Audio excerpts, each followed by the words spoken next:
My best friend dropped me after our Miami trip over a dumb comment about her hair at a promoter's table. Now she treats me like a stranger. So about 6 months ago, my 29 female best friend Bailey, 27 female, and I went on a weekend trip to Miami. On one of the nights, we got ready together at the hotel and went out to a club. Everything was going fine at first. We were having a lot of fun, and a promoter invited us to his table, and the vibes were good. We were dancing, talking, laughing, etc. There were a few other girls and some guys at the table with us, along with the promoters. Here's where the issue started. Bailey didn't really like the drinks that were at the table, and I wanted us to both get a little drunk to really enjoy the night. I told her she should go chat up some guys to see if they'd get her something she liked. Before she responded, I also told her, still at the table, that I thought her hairstyle wasn't working for her, that it looked frizzy and made her look older. She went quiet after that. The rest of the night, she seemed distant and not as into the fun as before. I tried to have fun with her still, but she was kind of just shut down. We ended up leaving early. I didn't press it or bring it up at all at the time. Figure maybe she was just tired. The rest of the trip was fine on the surface, and we were friendly enough, but after we got back, she slowly started avoiding me. Eventually, she stopped really talking to me altogether. Eventually, I asked her directly why she was avoiding me, and she wouldn't give me a clear answer. She just said something vague and brushed it off. To this day, we basically don't talk. I honestly don't understand what happened. I've tried to think it through, but I can't pinpoint exactly what I did that would have made her cut off the friendship completely. Like, yeah, I made a comment about her hair, but it wasn't meant to be a big deal. So am I the asshole for what I said that night? Or was she just being overly sensitive? That's the tidy version, the one you can read in a minute and move on. What actually sits in my chest isn't tidy, and every time I replay it, I see new angles I didn't want to see the first dozen times. I'll say it the way it happened, the way it felt, and you can swing at me in the comments if you want. We flew in on a Friday with carry-ons and fake energy. Miami breathed out hot, wet air the second the airport doors slid open. I remember the way Bailey's hair grabbed the humidity and curled at the edges, like it was trying to escape her ponytail. She rolled her eyes at it in the Uber like it was a kid misbehaving. We checked into a hotel that looked better online. Lobby smelled like lemon pledge. Pool looked like a large bathtub, the kind where you don't want to touch the drain. We did what girls do. We unpacked like raccoons. I flattened clothes on the bed. She lined up her skincare by height on the counter. She did that thing where she pinched both cheeks to bring color up, then laughed at herself in the mirror. She's the one who usually tells me what to change. Lip color too brown, skirt too long, posture like a question mark. I always took it like she was tuning me. That night, I started tuning back. We pre-gamed with canned tequila sodas, cut limes with a plastic knife, argued about shoes. She hated the gold heels I brought. I joked that she dressed like a Pilates instructor going to court. I thought we were in our normal mean-for-fun rhythm where nothing sticks. We met a promoter outside the club, because that's what happens on those streets. He saw two women dressed like they paid attention and waved us in like we were his nieces. Inside, the floor sticky, the ceiling low, the bass like a chest massage you didn't order. The table had 2 bottles, some brand of vodka that tastes like fresh paint and a random spiced rum with a pirate on it. The ice bucket was half water already. Everyone shouted to say hello, and nobody listened to the answers. The promoter limped around like a flight attendant, pouring drinks, placing straws, kissing cheeks as if his mouth was a stamp. Bailey wrinkled her nose at the vodka. She whispered, "I can't drink this. It tastes like a hospital." "Then don't," I said. Shrugged, poured myself one with the cranberry that tasted like cough syrup. I'm not a snob. Free and cold is my flavor profile. But I wanted us level, tipsy together, laughing at the same joke at the same volume. Otherwise, one of us becomes the designated therapist, and the other becomes a mess, and that's not fun. I leaned toward her. The music broke in waves between us, and I had to say it close to her ear. "Go charm a guy, get your drink," I said, half joking, half not. I made a little shoe motion like a coach. "You're cute. Someone will buy you tequila in 2 minutes." She gave me that look that's not a look, just a longer blink. I don't feel like entertaining anyone, she said. She said it calm, but it slid like a dull knife. And then I did the part one can't undo. I looked at her hair, the way the Miami air had lifted it into halo frizz around the slick bun she'd tried to do. I thought about the pictures we were going to take, the way she'd beat herself up later if she didn't like how she looked. I thought about helping. I thought I was this blunt friend who saves you from yourself. So I leaned in and said, because I'm an idiot, your hair's not working, babe. It's frizzy. It's aging you. I said it at the table. I said it like we were in the bathroom alone. I said it with two random men on my left and three bored girls on my right, and a promoter pouring Red Bull like it was sacrament. I didn't shout it, but the timing betrayed me. The music dipped for a beat like the club wanted to hear me clearly. One of the guys smirked. The girl in sequins did the slow head-to-toe scan on Bailey like the TSA. I saw the way Bailey's shoulders pulled up toward her ears, the way her face sharpened in this tiny, mean way like she'd bitten into a lemon. She didn't say anything. She just nodded once like she'd been handed a bill. The fun evaporated on her side of the table. She moved smaller. She made herself busy with her straw wrapper, then suddenly needed the bathroom, then came back and stood half a step behind me, using me like a moving wall. I tried to pretend nothing happened. I danced. I cheered when a girl on our table started twerking like she was being paid by the minute. I leaned back to bump shoulders with Bailey in this come-on way. She smiled in that thin, polite line people do at customer service counters. I poured her vodka with extra cranberry to kill the taste. She shook her head. I took the hint and knocked it back myself because I hate wasting anything once it's in a cup. It got weird in 100 small ways. A guy leaned toward us and shouted, "You two sisters?" And I said no, and then he said, "Cousins," and then, "Man, you got that teacher vibe," at Bailey, and I wanted to slap his straw out of his mouth. A girl I'd never met reached to touch Bailey's hair and said, "It's cute, like lioness," which is not a compliment when you've just been told you look old. Bailey flinched like the hand was hot. We left before midnight. The street felt like a different planet, cooler, less pretend. We didn't fight in the Uber. We didn't talk really. She watched the buildings slide by. I watched our reflections ride the dark windows. The driver asked, "Good night?" And I said, "Yeah." And Bailey said nothing and stared at her phone like it had answers. Back at the hotel, she peeled her dress off with that whispers of static sound and wrapped herself in the robe. She scrubbed at her face the way you do when you're angry at yourself, not at your skin. I hovered in the doorway, trying to figure out if I was supposed to apologize or if that would make it bigger. She clicked her skincare bottles shut in a row and climbed into bed with her back to me, the robe tie a white line on the blanket. I said, "Want to order food?" She said, "I'm tired," like the words could be a wall. I lay on my side and scrolled nothing until my vision fuzzed. Morning was normal on the surface. She suggested coffee. I found a cafe. We ate eggs that tasted like hotel eggs. We went to the beach and pretended to be on a postcard. She did my sunscreen because I always forget my shoulders. She took a photo of me and said, "Cute," and it sounded like she was remembering a script we used to know. The rest of the trip, we did fine. Fine is the ambient hum of something broken you can't locate. We bought matching fake anklets from a woman on the sand who had a milk crate full of them. Bailey wore hers on her wrist. We took photos at golden hour because that's the law.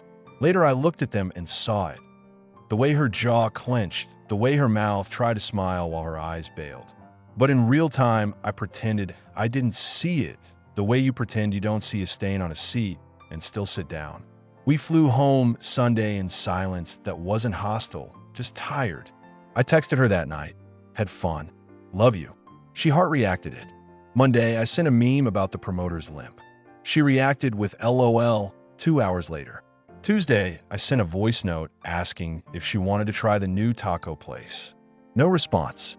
Thursday, I sent, "You alive?" She sent, "Busy week." And then it became that, me tossing ping pong balls into a dark room, and sometimes one bounced back with a sorry work, or with mom, or nothing. I went from giving it space to being confused to angry to worried to embarrassed. I replayed the weekend. I replayed that sentence about her hair so many times it got grainy. I tried to tell myself it was nothing. we'd said worse. But if it was nothing, why did nothing move? 2 weeks went by, and I saw her on Instagram at a rooftop bar with girls I don't know, our anklets still on her wrist, shining. I double-tapped like a trained seal. She didn't like anything of mine. I told myself not to keep score, then did exactly that. It's ugly, how petty grief gets. I asked her if we were okay. I typed, "Did I do something?" Then deleted. Then typed it again because I felt 12 years old and wanted permission to know. She finally agreed to get coffee the next Sunday. I showed up on time. She arrived late, sunglasses on, hair in a claw clip, a version of her that reads as unbothered. She hugged me quick like she was late for a train. I cut straight to it because I thought that was grown. "Are you mad at me?" I asked. I kept my voice low. My stomach did that cold, hollow thing like I'd swallowed an ice cube whole. She stirred her coffee and watched the swirl. "No, I'm not mad," she said, which is worse, honestly. "Then what's happening?" I asked, because we went from talking every day to this. She shrugged without looking up. "Life," she said. "I'm just busy. I need to focus on some stuff." "What stuff?" I sounded like a cop pulling someone over without cause. "Work. Me," she said. She smiled without teeth. It's not a thing. I wanted a clean blow. I wanted her to say, "You embarrassed me," or "You were a jerk," so I could fight or apologize and hang a ribbon on it. Instead, she gave me this fog. I pushed. "If this is about Miami." "It's not just about Miami," she said, which was the first specific she'd given, and it still said nothing. "I just think maybe, I don't know. I don't want to get into it." She waved one hand like she was shooing a fly. "It's not that deep." "It feels deep," I said. I laughed, but it came out too sharp. "We went on a trip and came back strangers." "We're not strangers," she said. "Kind, almost. It's natural to drift sometimes." That sentence made me see red. Drift? We've been through worse. I saw myself standing in her kitchen at 3 a.m., holding her while she cried about some guy who ghosted after 3 months. I saw her sitting on my bathroom floor the night I found a lump that turned out to be a cyst, painting my toenails because she said it would distract me. Drift is something you say about high school friends you still follow by obligation. We weren't drift, or I didn't think we were. Did I say something? I asked again because I needed a villain and I was right there. Tell me if I did. I can handle it. She put her sunglasses on the table and finally looked at me straight. Her eyes were tired but not angry. "I don't want to do this," she said. "I don't want to dig around. I just need space. Please respect that." I nodded because what else do you do? "Okay," I said. Then I tried to make a joke because I hate being naked in public. "Is this a breakup? Do I get to keep the dog on weekends?" She smiled because she is nice and said, "You hate dogs." And we both laughed a little, and then it died and we said goodbye like colleagues after a meeting. That would be a good place to end it clean. But grief is petty, like I said. It made me stupid in little bursts. I found myself wanting to point to exhibits like a bad lawyer. Exhibit A, the promoter table. Exhibit B, the drinks. Exhibit C, the hair comment. So I texted things like, "I feel like you got mad because I said your hair was frizzy," which is a bland sentence that hides a bag of knives. She didn't respond. I called once. She didn't pick up. I went to say something on her photo and felt pathetic and closed the app like it owed me money. Mutual friends asked if we were good, and I said, "We're fine," because I'm not a gossip, and also because saying, "my best friend doesn't want me anymore," sounds dramatic and small. One friend, call her Liv, said carefully, "I think maybe you can be blunt." I said, "I know," like it was a badge. She said, "Sometimes blunt can be sharp," and I said, "Okay, therapy," and we changed the subject. I started noticing patterns when I wasn't trying to. Jokes I made that hit harder than I thought. Times I'd pushed her towards situations she didn't want because I thought it would be good for her. The haircut last fall, when she cried in my bathroom after a stylist took too much and I told her, "It's just hair, it'll grow," because I wanted to minimize the pain into something I could hold. The time she wore a sweater dress and I said, "You look like a kindergarten teacher," and she laughed then, but later asked me twice if it actually looked bad. Why am I listing these? Because I want to build a map to the night at the club, to the sentence I dropped in public like a glass. The part one keep landing on is the moment I encourage her to go hit up guys for a drink. That's normal talk in clubs. It lives in the language of a lot of women. But remove the context, and it's me telling my friend to perform for strangers so she can drink something that tastes better. All while telling her she looked older. It's gross when you write it down. It landed as, "You're not hot enough to get what you want unless you try harder," even if I didn't mean it. Add to that, I said it where other people could hear. If a man had said that to me, I'd still be mad 6 months later. But I can't say that's the reason because she won't say it. The most she ever sent was, months later after I said I missed her, a text that read, "I miss what we were, but I think we just want different things out of everything." Everything. Not helpful, but I get it. She doesn't owe me a report. People get to leave without a speech. Still, the stubborn part of me wants a verdict. I want Reddit to swing a gavel and tell me asshole or not asshole, as if that could bring a person back. I'm not pretending I was a saint in our friendship. I have a mouth, and I use it like a hammer sometimes. I'm quick.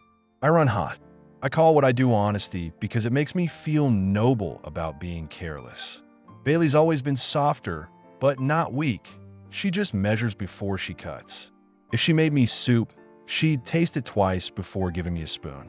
If I make soup, I slop it into bowls and say, "We'll fix it at the table." "You want more color from that night?" The promoter kept saying, "My queens," like we were going to tip him. The playlist was all early 2000s throwbacks because Miami lives in a time loop. A guy at our table told me I looked like a mean Disney princess, which is either brilliant or stupid. Another guy kept shouting for the DJ to play Bad Bunny, and nobody cared. Bailey had done a sleek low bun with gel and 2 tiny tendrils curled in front of her ears. So pretty in the mirror. The heat in the club made those tendrils spring into chaos. I saw her smoothing them down with her nails. I saw the panic in small motions like she was swatting flies only she could see. She asked the promoter if they had tequila, and he said, "No, baby, vodka only," like he owned vodka the way a magician owns doves. I watched her swallow resentment like a pill. That's when I told her to go get a guy to fetch it for her from the bar. That's when I said the hair thing. That's when something shut down in her that I haven't figured out how to switch back on. When we left the club, a woman on the sidewalk was selling roses for $20 a stem. I almost bought one to be funny. I didn't. We passed a pizza place. I asked if she wanted a slice. She shook her head.